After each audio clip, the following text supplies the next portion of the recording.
الرجیم بسم اللہ الرحمن الرحیم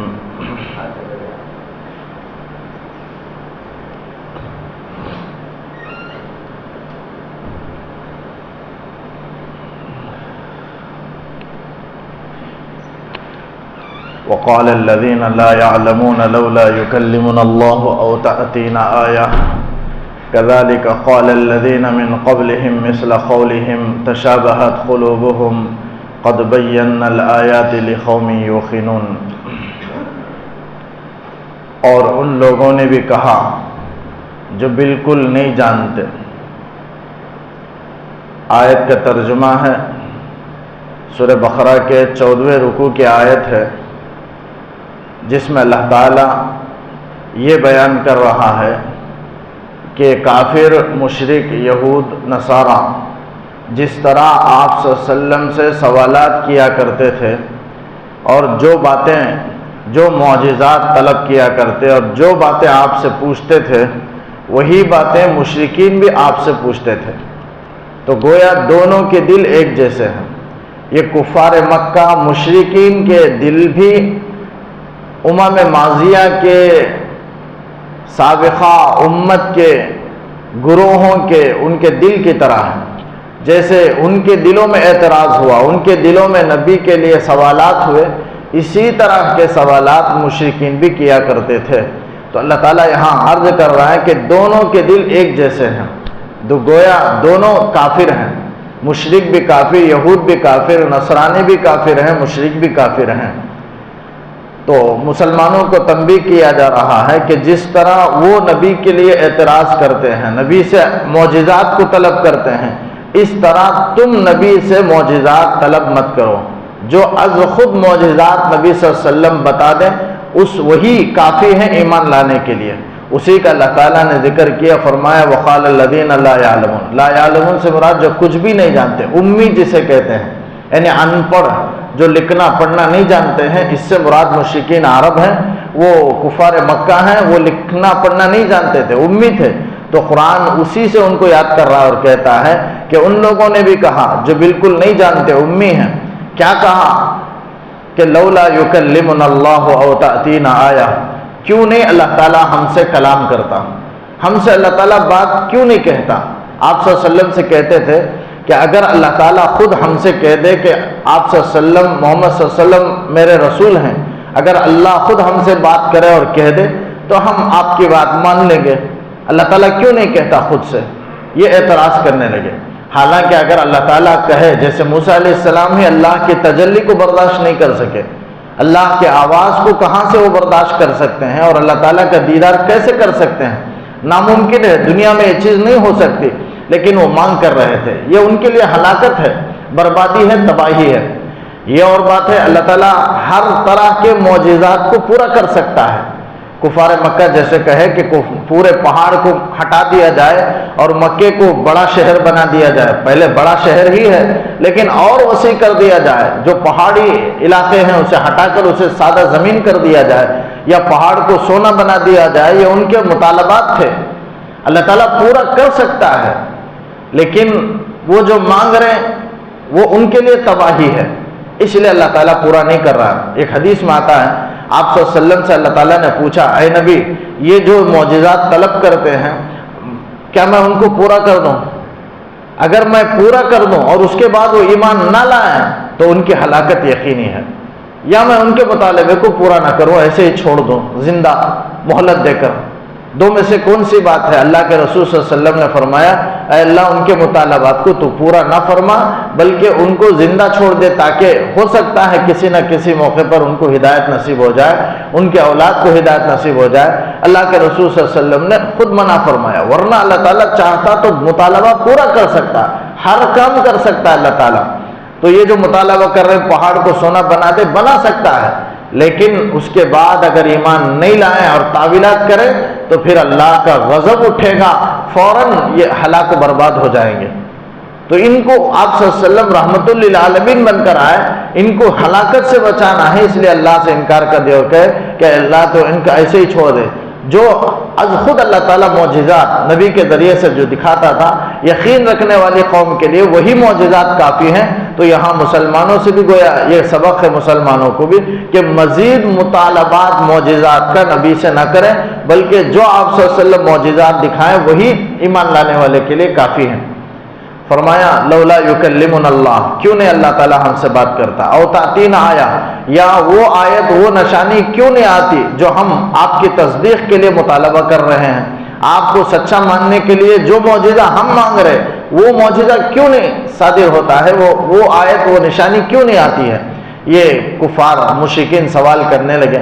اللہ تعالیٰ کہتا ہے کذالک قال الذین من قبلہم، اسی طرح کی بات ان لوگوں نے بھی کہی جو ان سے پہلے تھے، مثل قولہم، انہی کے جیسا، یعنی ان سے پہلے یہود و نصارہ نے بھی یہ بات کہی تھی، بالکل اسی طرح مثل قولہم، انہی یہود و نصارہ کی طرح بات یہ بھی کرتے ہیں، اعتراض اور مطالبات بالکل یہ مشرکین بھی ایسے ہی کرتے ہیں۔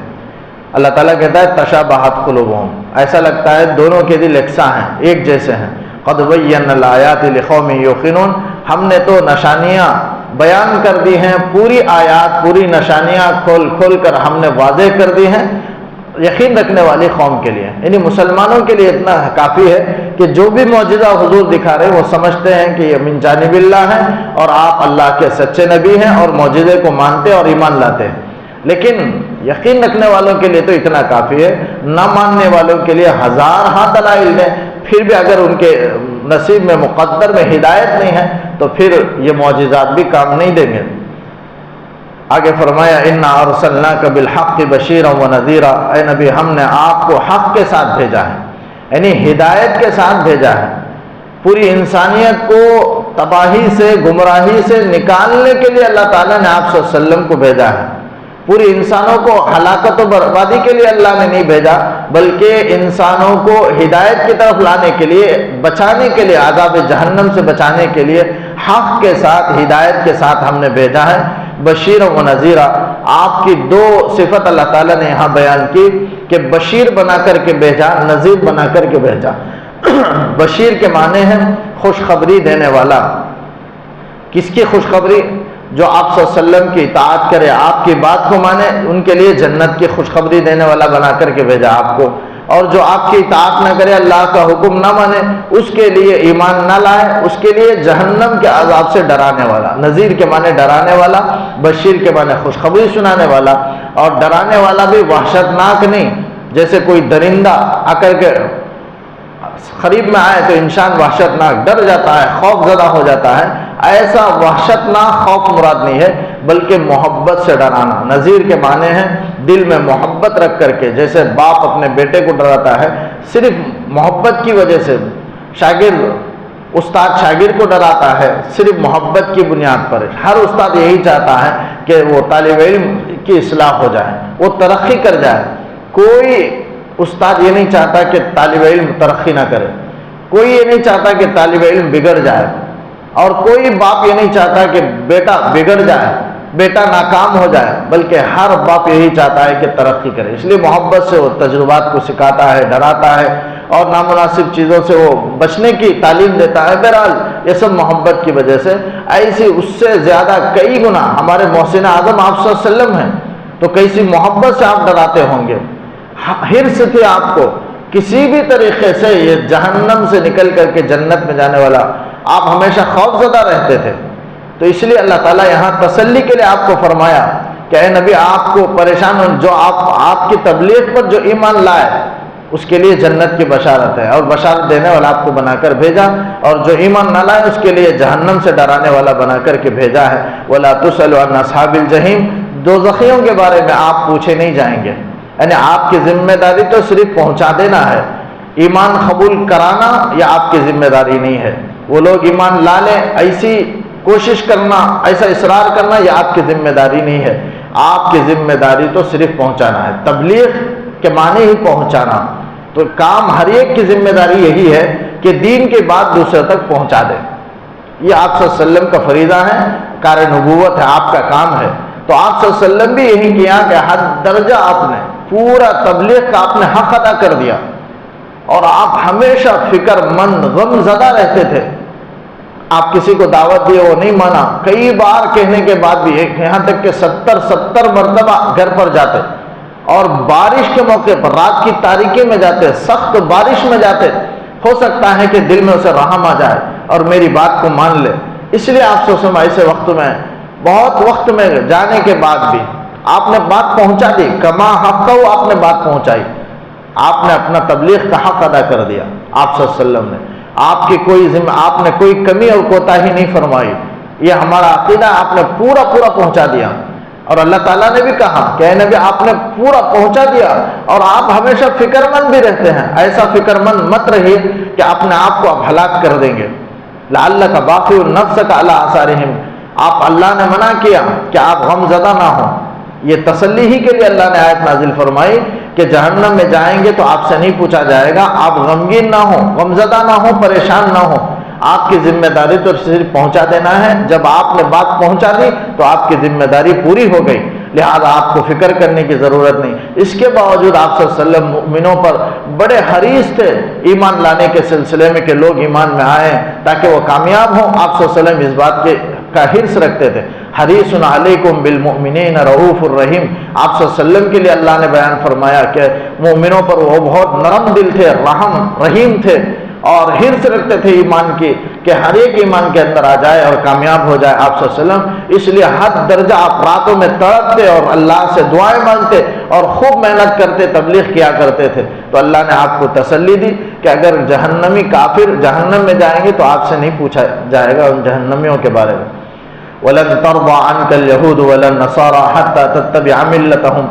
اللہ تعالیٰ نبی کو کہتا ہے کہ آپ یہود و نصارہ کی بات کی پیروی نہ کریں.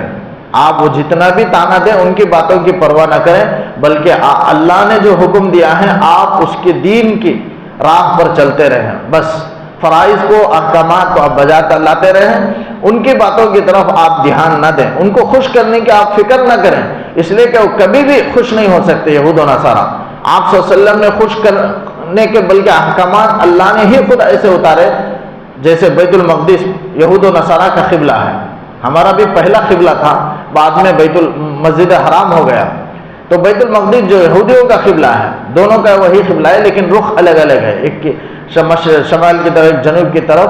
بہرحال دونوں کا رخ ایک ہے، بیت المقدس ہے، ان دونوں کا کعبہ.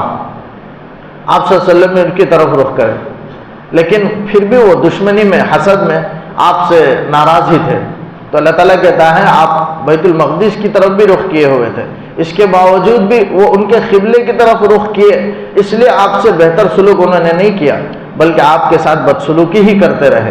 اس لیے کبھی بھی آپ ان کو راضی کرنے کی کوشش نہ کریں، بلکہ ان کے طریقے سے آپ بچتے رہیں. کبھی بھی وہ یہود و نصارہ آپ سے راضی نہیں ہوں گے. اسی کو اللہ نے فرمایا وَلَن تَرْضَىٰ عَنْكَ الْيَهُودُ، آپ سے ہرگز راضی نہیں ہوں گے وہ یہود، وَلَا النَّصَارَىٰ، اور نہ نصارہ، دونوں آپ سے راضی نہیں ہوں گے. حَتَّىٰ تَتَّبِعَ مِلَّتَهُمْ، یہاں تک کہ آپ ان کے طریقے کی اتباع کریں. جب تک آپ ان کے رنگ میں رنگ نہ جائیں، ان کے دین کی پوری پیروی نہ کرنے لگے، تب تک وہ آپ سے راضی نہیں ہوں گے. لہذا آپ ان کے طریقے کی اتباع نہ کریں، وہ آپ سے ہرگز کبھی بھی راضی نہیں ہوں گے. وہ چاہتے ہیں کہ آپ خدا پرستی کو چھوڑ کر کے نفس پرستی اختیار کر لیں، اپنے خواہشات کی آپ پوجا کریں، اپنے خواہشات پر چلیں. وہ یہ چاہتے ہیں، لیکن آپ کے پاس علم آ چکا ہے اور آپ کے پاس یہ بات واضح ہو گئی کہ ہدایت تو دین اسلام کی ہدایت ہے، وہی سچا راستہ ہے. اللہ تعالیٰ نبی کو کہتا ہے کہ قل ان ہدی اللہ هو الہدی، اللہ کی ہدایت ہی وہ سچی ہدایت ہے، وہ دین اسلام ہی سچا مذہب ہے اور وہ سچی راہ ہے. اللہ تعالیٰ کہتا ہے کہ آپ یہود و نصارہ کی ہرگز ان کی اتباع نہ کریں. اس سے مومنوں کو ایک سبق ملتا ہے کہ کسی کو راضی کرنے کے لیے اللہ کو ناراض نہ کریں. کسی کو اگر کوئی کام شریعت کے خلاف ہو تو لوگوں کو خوش کرنے کے لیے کوئی کام خلاف شرع نہ کریں، اور کوئی بات جو خلاف شرع ہو نہ کہیں. اللہ کو راضی کرنے کی فکر کریں، لوگوں کو راضی کرنے کی ہرگز فکر نہ کریں. لوگ کبھی بھی راضی نہیں ہوں گے. اگر راضی بھی ہو جائیں پھر بہت جلد ناراض ہو جائیں گے کسی وجہ سے. راضی ہوگا تو صرف اللہ رب العزت ہے، اور اس کی رضا حاصل کرنے میں انسانوں کو کامیابی ہے. لہذا لوگوں کو راضی کرنے کی فکر نہ کریں.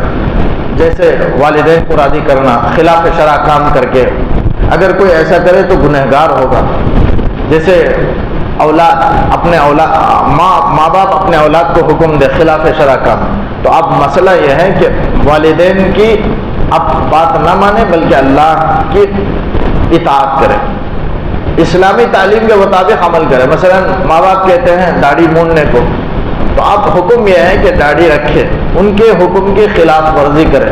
شریعت کے احکامات میں ماں باپ کی اطاعت نہیں ہے. لا طاعت لمخلوق فی معصیت الخالق، مخلوق کی اطاعت جائز نہیں ہے خالق کی نافرمانی میں، ناراضگی میں. اللہ کو ناراض کر کے کسی مخلوق کی اطاعت نہیں. رشتہ داروں کو خوش کرنے کے لیے جن سے پردہ ہے ان سے پردے کو چھوڑ دیں، ان سے سلام کریں، ان سے بات چیت کریں. اگر کہا جائے کہ پردہ ہے منع ہے تو کہتے ہیں کہ رشتہ داری ٹوٹ جائے گی، ہمارا خاص تعلق ہے، دل میں کوئی بات وہ خیال کریں گے، کوئی سوچیں گے، لہذا رشتہ داری ٹوٹ جائے گی، دوری پیدا ہو جائے گی.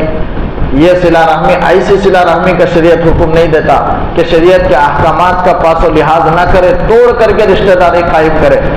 ہر ایک کی حد ہے رشتہ داری کو قائم کرنے کا. حد یہ ہے کہ پردے کا حکم ہے تو پردے کے ساتھ رہیں، یہی حکم ہے اسلامی تعلیمات کا.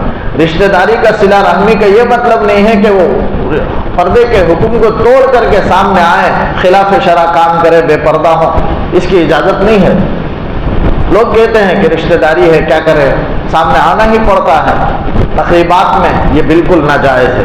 آدمی بچنا چاہے تو بچ سکتا ہے، اگر عمل نہ کرنا چاہے تو ہزار بہانے. بالکل اسی طرح ہے.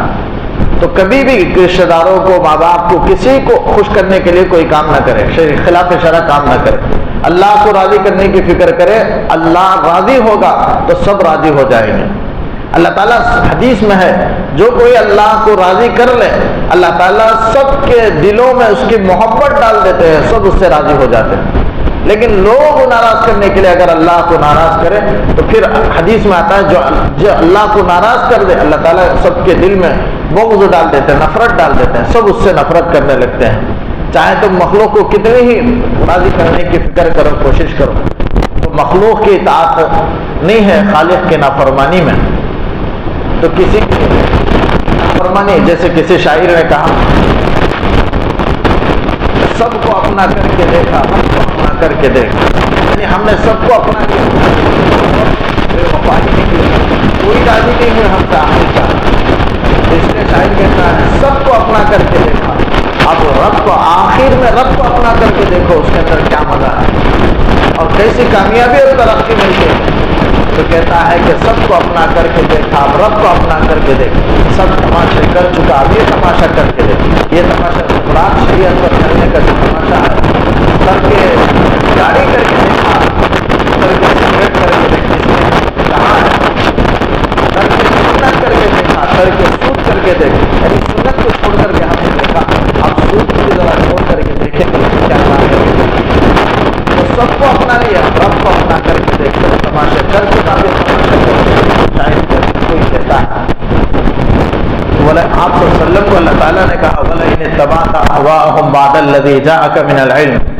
اے نبی اگر آپ ان کے خواہشات کی اتباع کریں بعد اس کے کہ آپ کے پاس علم آ چکا ہے، یعنی علم وہی آنے کے بعد اور سچائی ہدایت واضح ہونے کے بعد بھی اگر ولو بالفرض آپ صلی اللہ علیہ وسلم ہرگز یہودیت پر نہیں جا سکتے، آپ غلط راہ پر نہیں جا سکتے.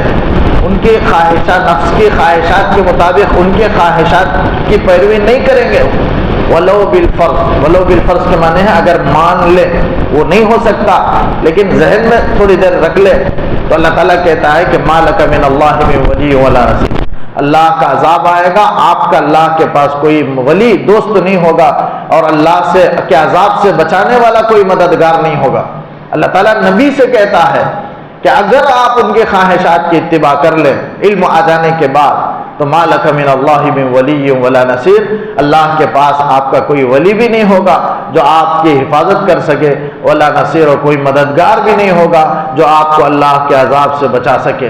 یعنی اللہ تعالیٰ کہتا ہے کہ ان کے خواہشات کی آپ اتباع، اصل آپ کے واسطے سے امت کو یہ حکم ہے، اس لیے کہ آپ صلی اللہ علیہ وسلم ویسے خواہشات کی پیروی نہیں کر سکتے، ہرگز نہیں کر سکتے. آپ کے واسطے سے امتی میں سے ہر ایک، آپ کی امت میں سے ایک ایک کو حکم ہے کہ اگر تم نے خواہشات کی اتباع کی، خلاف شرع کام کیا، یا دوسرے مذہب کو تم نے اختیار کیا تھوڑی دیر کے لیے، جیسے سیاست کے افراد لوگ دوسرے مذہب کے عمل کو، کفر و شرک کو تھوڑی دیر کے لیے اختیار کر لیتے ہیں، ان کو راضی کرنے کے لیے، لوگوں کو خوش کرنے کے لیے بے دینی کو اختیار کر لیتے ہیں، بے عملی کو اور کفر والے عمل کو اختیار کر لیتے ہیں۔ آج بھی مشرکوں کو خوش کرنے کے لیے مشرکوں والا عمل، کوئی بدعت شرک والا عمل کر لیتے ہیں، بدعتیوں کو خوش کرنے کے لیے کوئی بدعت والا کام کر دیتے ہیں جا کر کے درگاہوں میں۔ ایسا کام ہرگز نہ کرے، کوئی بھی کام جس سے اللہ ناراض ہو جائے اور بندے خوش ہو جائیں، ایسا کام کرنے کی ممانعت ہے۔ اور پھر کہتا ہے کوئی ایسا کام کر لے دوسروں کو خوش کرنے کے لیے، تھوڑی دیر کے لیے کفر کو اختیار کر لے، شرک کو اختیار کر لے، بدعت کو اختیار کر لے، والے عمل کو اختیار کر لے، اللہ تعالیٰ کہتا ہے کہ اللہ اس سے ناراض ہے، عذاب ہوگا۔ اگر توبہ کر لے تو الگ بات ہے، معاف ہو جائے گی، لیکن توبے کے بغیر اگر خدا نہ کرے چلا جائے، پھر اللہ کے پاس بچانے والا مددگار کوئی نہیں ہوگا۔ اللہ تعالیٰ کہتا ہے الذین آتیناہم الکتاب یتلونہ حق تلاوتہ اولئک یؤمنون بہ ومن یکفر بہ فاولئک هم الخاسرون۔ جن لوگوں کو ہم نے کتاب دی ہے، اس سے مراد یہودی بھی ہیں جن کو اللہ نے توریت اتاری، اور مسلمان بھی ہیں جن کو اللہ نے قرآن عطا فرمائی۔ تو جن کو ہم نے کتاب دی، یتلونہ، وہ قرآن کی تلاوت کرتے ہیں، حق تلاوت، جیسے تلاوت کرنے کا حق ہے۔ اللہ تعالیٰ کہتا ہے اولئک یؤمنون بہ، یہی اس ایمان والے ہیں، یہی قرآن پر یقین رکھنے والے اور ایمان لانے والے ہیں۔ کیا مطلب ہے حق تلاوت ہی کا؟ یعنی جیسے تلاوت کرنے کا حق ہے، جیسے پڑھنے کا حق ہے ویسے پڑھتے ہیں۔ اس کی مفسرین نے بہت ساری تفسیریں کی ہیں، چند باتیں میں عرض کر دیتا ہوں۔ حق تلاوتی سے بعض نے مراد لیا ہے قرآن جیسے پڑھنے کا حق ہے، تجوید کے ساتھ، اور سال میں 2 دفعہ قرآن مجید کو ختم کرنا، یہ حق تلاوتی۔ بعض نے حق تلاوتی سے مراد کثرت تلاوت مراد لیا ہے، بعض مفسرین نے، یعنی قرآن کو کثرت سے جو پڑھتا رہے وہ مومن ہے، اس کی مومن ہونے کی علامت اور نشانی ہے، تو حق تلاوتی۔ اور تیسری تفسیر یہ ہے حق تلاوتی کا کہ قرآن کو پورے تدبر کے ساتھ، پورے غور و فکر کے ساتھ پڑھے، آیات رحمت پر اللہ کی رحمت کو طلب کرے، آیات عذاب پر اللہ کے عذاب سے پناہ مانگے، یہ ہے حق تلاوتی کا۔ اور بعض مفسرین نے حق تلاوتی کا مطلب یہ بیان کیا کہ قرآن جیسے نازل ہوا ویسے پڑھے، اس کے اندر کوئی تبدیلی نہ کرے، جیسے یہود و نصارہ توریت میں بدل دیے، انجیل میں بھی بدل دیا، اب توریت صحیح کتاب نہیں ہے، یعنی جیسے قرآن اللہ نے نازل کی، جیسے توریت، وہ وہی اسی طریقے پر آج نہیں ہے۔ ان کے علماء نے اس میں تبدیل کر دیا، اپنے خواہشات کو، جو آسان اپنے نفسانی خواہشات کے مطابق جو وہ چاہتے تھے وہ اس کے اندر لکھ دیا، تو توریت میں تبدیلی آ گئی، انجیل میں بھی تبدیلی آ گئی۔ اگر صحیح باقی ہے تو قرآن مجید ہے، جیسے اتارا ویسے ہی باقی ہے۔ تو قرآن میں تبدیلی نہیں کرتے، حلال کو حرام نہیں کرتے، حرام کو حلال نہیں کرتے، یہود و نصارہ ویسے کر لیے توریت و انجیل میں۔ تو اللہ تعالیٰ کہتا ہے کہ جیسے اللہ نے نازل کی ہے ویسے قرآن کو پڑھے اور اسے باقی رکھے، حلال کو حلال سمجھے، حرام کو حرام سمجھے، یہ ہے حق تلاوتی کا۔ بعض نے لکھا ہے کہ قرآن کی ایک ایک بات پر عمل کرے، یہ ہے حق تلاوتی۔ بعض حضرات نے فرمایا کہ قرآن کی بات کو نہ چھپائے بلکہ دوسروں کے سامنے بیان کرے، یہ حق تلاوتی۔ بعض نے فرمایا کہ محکم باتوں پر عمل کرے اور متشابہات پر ایمان لائے، یقین رکھے، اور جو قرآن میں سے، اللہ کی کتاب میں سے جو بات سمجھ میں نہیں آتی ہے وہ جید اور مستند علماء سے جا کر کے حل کرے، معلوم کرے، یہ ہے حق تلاوتی کا۔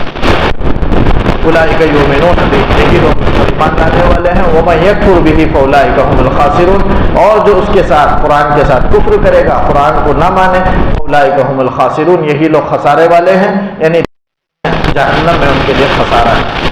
یا بنی اسرائیل اذکروا نعمتی التی انعمت علیکم وانی فضلتکم علی العالمین۔ یہ سورہ بقرہ کی 15ویں رکوع کی ابتدائی آیت ہے۔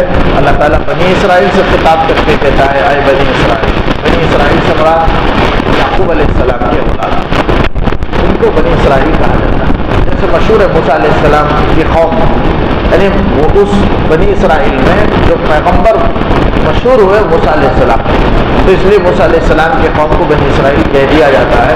ورنہ حضرت یعقوب علیہ السلام کی اولاد، جتنے بھی پورا اولاد خاندان چلا، وہ پورے خاندان کو بنی اسرائیل کہتے ہیں۔ اللہ تعالیٰ ان سے، وہ یہود و نصارا ہیں، ان کو اللہ تعالیٰ خطاب کر کے کہتا ہے اے بنی اسرائیل اذکروا نعمتی التی انعمت علیکم، میری ان تمام نعمتوں کو یاد کرو جو میں نے تم پر کیا۔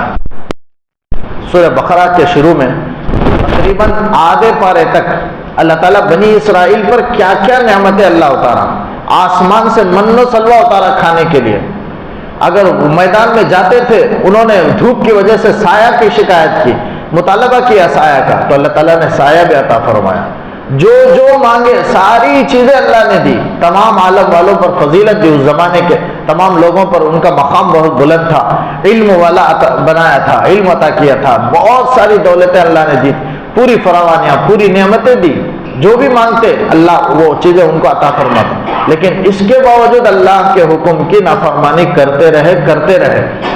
اس لیے کوئی بہت شریر ہے تو کہتے ہیں بنی اسرائیل کا قوم کا ہے، یعنی بنی اسرائیل کی قوم بڑی شریر تھی، ماننے کے لیے تیار نہیں، نعمتوں کو کھانے کے بعد اللہ کی صاف سمجھتے تھے کہ اللہ کی اتنی بڑی نعمتیں ہیں، من و سلوہ مانگے کھانے کے لیے تو اللہ نے آسمان میں میدان میں اتار دیا، آسمان سے من و سلوہ آئے ان کے پاس، بٹیر ایک پھل، وہ سب اس کا تذکرہ پیچھے گزر چکا ہے۔ شروع کے آدھے پارے کی وہ تفسیر میرے یوٹیوب پر ہے، جو میں نے گزشتہ سال مسجد نیلی کھیت میں نے وہ تفسیر کی تھی، وہ آدھا پارہ کے بعد سے یہاں شروع کیا تو تفسیر میں وہ موجود ہیں، وہ ساری تفصیل بنی اسرائیل پر جو نعمتیں ہوئی میں نے اس میں تذکرہ کیا۔ تو اللہ تعالیٰ نے کہا کہ میری ان نعمتوں کو یاد کرو جو میں نے تم پر کی، وَأَنِّي فَضَّلْتُكُمْ عَلَى الْعَالَمِينَ، اور تمام لوگوں پر میں نے فضیلت دی۔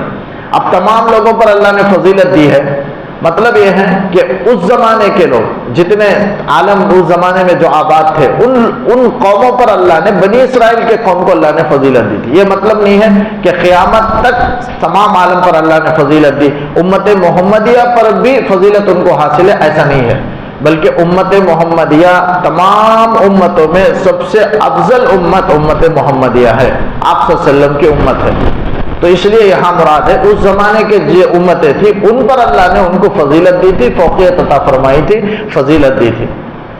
واتقوا یوما، اللہ تعالیٰ ان سے کہتا ہے کہ تم دنیا کے حقیر مفاد کو چھوڑ دو، آخرت جو اصل زندگی ہے اس کی فکر کرو اور ڈرو اس دن سے۔ واتقوا یوما، اس دن سے ڈرو کہ لا تجزی نفس عن نفس شیئا، کہ کوئی آدمی کسی کا کچھ بھی کام نہیں آئے گا، کچھ بھی۔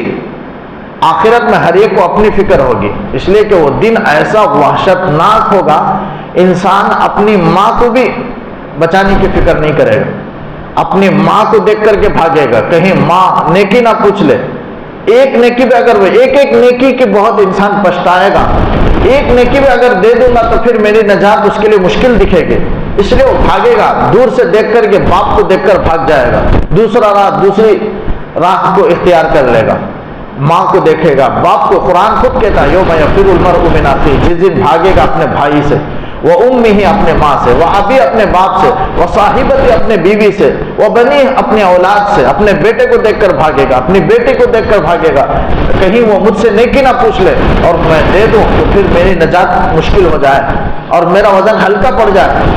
وہ دن کی وحشتناک خطرناک دن کو دیکھ کر انسان سوچے گا کہ میری نجات اگر ہو جائے تو بس، ہر انسان یہی تمنا کرے، اتنا خطرناک دن ہوگا۔ اللہ تعالیٰ کہتا ہے اس دن سے ڈرو، قیامت کے دن سے، جس دن کوئی کسی کا کچھ بھی کام نہیں آئے گا، ایک نیکی بھی نہیں دے سکے گا، اور ولا يقبل منها عدل۔ اور آگے اللہ تعالیٰ نے کہا دنیا میں کوئی آدمی مصیبت میں پھنس جائے تو 3 طریقے ہیں چھڑانے کی۔ ایک طریقہ یہ ہے کہ کوئی آدمی کسی کا مدد کرے، ساتھ دے، جیسے اپنی کوئی چیز اپنی استطاعت کے مطابق جو ہو اس پر خرچ کرے، اپنی ذہانت کو، اپنے وقت کو، اپنے مال کو، بہرحال کچھ بھی خرچ کر کے دوسرے کی مدد کر کے چھڑا لے۔ آدمی چاہتا ہے، یہ دنیا میں ایسا کرتا ہے۔